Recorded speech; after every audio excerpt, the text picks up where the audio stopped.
Бір адамның тағдыры тек өзімен ғана емес, қасындағылармен де өлшенеді.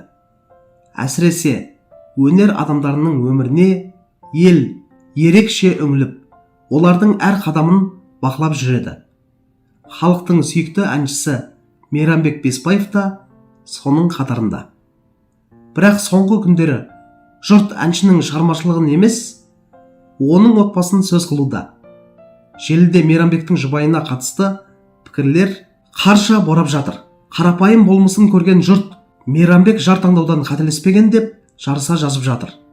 Бірі әйелі дәл өзі сияқты кішіпейіл екен, енді бірі нағыз қазақы отбасының үлгісі деп жылы сөздерін аямауда.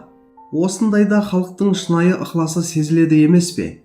Шыны керек, жұлдызды өмірдің сыртынан жылтыраған сән салтанатты көргенімен, оның ішінде қаншама сынақ, қаншама ауыртпалық бар. Осыны ұмытпауымыз керек. Бірақ қандай жағдай болмасын, берік отбасы өнер иесіне тірек, ал адал жар ең үлкен сый. Мейрамбектің өзі де талай сұхбатында мен үшін отбасы ең басты құндылық деп айтқан болатын. Бұл сөз жай ғана әдемі ұран емес, ісімен дәлелдеп жүрген шындық. Қарапайым ғана әйелінің мінезі, қарапайым ғана тіршілігі көптің жүрегіне жетіп отыр. Бүгінгі қоғамда жарқыраған брендке артық даңқ пен дықпыртқа қызығып жүрген жандар аз емес.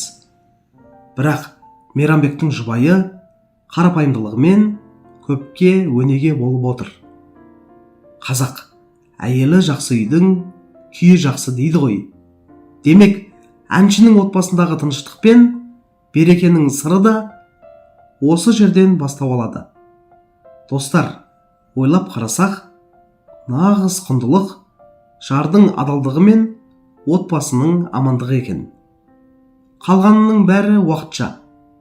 Ал сіздер үшін отбасыда ең басты нәрсе не?